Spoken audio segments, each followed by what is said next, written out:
In a bold and unfiltered address that sent shockwaves through South Africa's political landscape, Helen Zille, the veteran Democratic Alliance (DA) figure and former Western Cape Premier, peeled back what she described as the carefully managed illusion of President Cyril Ramaphosa's leadership.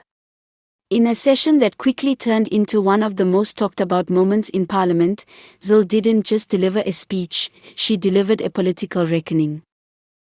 For years, Ramaphosa has been celebrated as a reformer, a steadying hand in the storm of ANC infighting, and a man seen by many both at home and abroad as the last hope for South Africa's democratic recovery. But Zille had a different story to tell. In her words, Ramaphosa's leadership is not a tale of bold reform and renewal, but rather of quiet compromise, selective silence, and carefully orchestrated public relations. "We've been sold a story," Zille said. "A story of a new dawn, of a president who stands against corruption and champions accountability. But behind the smiling photo ops and presidential addresses, the truth is much less flattering and far more dangerous." Zille began her critique by zeroing in on what she described as the paradox of Ramaphosa's presidency, a leader who talks tough on corruption, yet seems paralyzed when it comes to acting against those within his own party.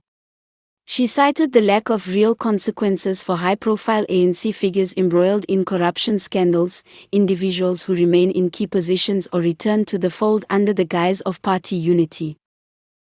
Cyril Ramaphosa has made a career out of avoiding confrontation. He dodges conflict in the name of consensus, even when that consensus is built on rot. "That's not leadership. That's political cowardice," she declared. One of the most damning parts of Zille's speech revolved around the CR17 campaign funding controversy, a topic that has been a persistent thorn in Ramaphosa's side. Zille criticized the president for allowing the records of his campaign donors to remain sealed, despite growing calls for transparency. "How can you claim to fight corruption while hiding the money trail that got you elected?" she asked.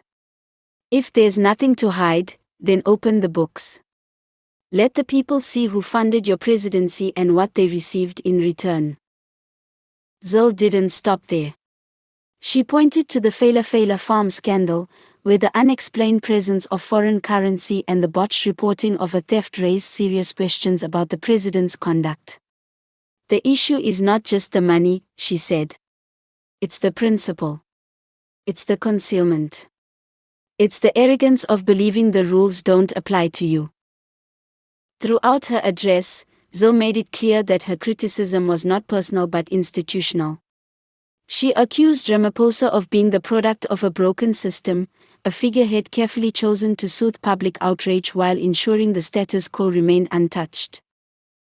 "His presidency is a balancing act, not between right and wrong, but between public trust and party survival.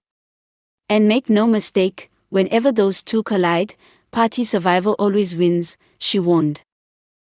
Zille's words resonated with many opposition members and civil society leaders, some of whom have long suspected that Ramaphosa's reform agenda is more symbolic than structural. She also spoke directly to the youth of South Africa, urging them not to fall for curated narratives. "You deserve better than carefully polished speeches and Instagram-friendly leadership.